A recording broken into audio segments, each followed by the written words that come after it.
Hello friends, எல்லாருக்கும் வணக்கம். Welcome back to Tamil news channel.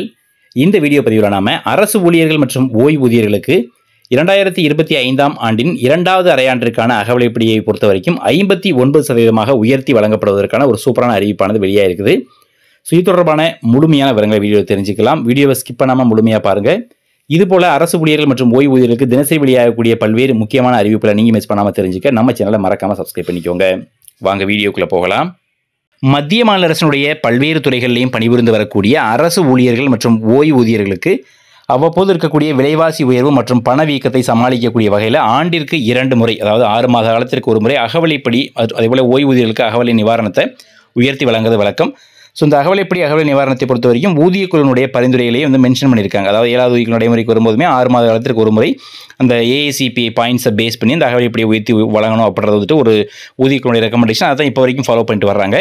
So பொதுவாகவே அகவிலைப்படியானது ஜனவரி மற்றும் ஜூலை மாதத்திலிருந்து கணக்கிட்டு வழங்கப்படும். ஸோ இந்த ஜனவரிக்கான அகவிலைப்படி உயர்வை பொறுத்த வரைக்கும் ஜூலையில் தொடங்கி டிசம்பர் வரைக்குமான அந்த 6 மாத காலத்தில் இருக்கக்கூடிய இந்த ஏஐசிபி பாயிண்ட்ஸை பேஸ் பண்ணி ஜனவரிக்கான டிஏ ஃபிக்ஸ் பண்ணுவாங்க. அண்ட் அதே போல் ஜூலைக்கான டிஏ பொறுத்த வரைக்கும் ஜனவரியில் தொடங்கி ஜூன் மாதம் வரையிலான அந்த ஏஐசிபி பாயிண்ட்ஸை பேஸ் பண்ணி இந்த ஜூலைக்கான டிஏ ஃபிக்ஸ் பண்ணுவாங்க. ஸோ என்னதான் ஜனவரி ஜூலைன்னு சொன்னாலும் கூட அனௌன்ஸ் பண்ணுறதுக்கு கிட்டத்தட்ட ஒரு 2 மாத காலம். ஜனவரிக்கான டிஏ பொறுத்த வரைக்கும் மார்ச் மாத தொடக்கத்திலையும், அதே போல் ஜூலைக்கான டிஏ பொறுத்த வரைக்கும் செப்டம்பர் மாதம் 2வது வாரத்தில் அந்த மாதிரி அனௌன்ஸ் பண்ணுவாங்க. அதுக்கு காரணம் என்ன அப்படின்னா, அந்த குறிப்பிட்ட மாதங்களுடைய ஏஐசிபி பாயிண்ட்ஸ்க்கான அந்த டேட்டா வந்ததுக்கு அப்புறமா தான் இந்த எவ்வளோ டிஏ அப்படின்றத ஃபிக்ஸ் பண்ணுவாங்க.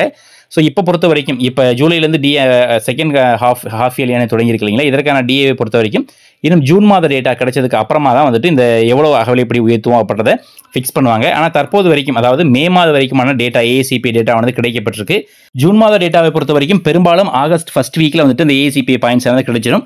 ஸோ இப்போ இருக்கக்கூடிய டேட்டாவோட சேர்த்து ஒருவேளை ஜூனில் வெறும் 0.5 புள்ளிகள் அந்த ஏஐசிபி பாயிண்ட்ஸ் இன்க்ரீஸ் ஆனாலே கண்டிப்பாக 4% அகவிலைப்படி உயர்வு அப்படின்றது உறுதி செய்யப்படும் அப்படின்றதான் தற்போது கிடைத்திருக்கிற ஒரு டேட்டா. ஸோ இப்போ இருக்கக்கூடிய டேட்டா வச்சு பார்க்கும்போது, அதாவது மே வரைக்குமான டேட்டாவை வச்சு பார்க்கும்போது கிட்டத்தட்ட 53% அப்படின்ற லெவலில் இருக்குது. ஸோ ஒருவேளை நான் ஏற்கனவே சொன்னது போல் ஜூன் மாதத்தில் ஒரு 0.5 புள்ளிகள் மட்டும் 0.5 புள்ளிகள் மட்டும் இந்த ஏசிபி பாயிண்ட்ஸ் டேட்டா இன்க்ரீஸ் ஆச்சு அப்படின்னா, ஸோ ஓவரால் 58.85 அப்படின்ற லெவலில் இந்த டிஏவானது அதிகரிக்கும். விச் மீன்ஸ் 59, அதாவது அப்ராக்சிமேட்டாக பார்க்கும்போது 59% ஆகும். ஸோ அப்படி பார்க்கும்போது இப்போ பெற்று வரக்கூடிய 55% அகவிலைப்படி உயர்வோட கூடுதலாக 4% அகவிலைப்படி உயர்வு கிடைக்கிறதுக்கு அதிகபட்ச வாய்ப்புகள் இருக்கிறதா செய்திகள் வெளியாக இருக்குது.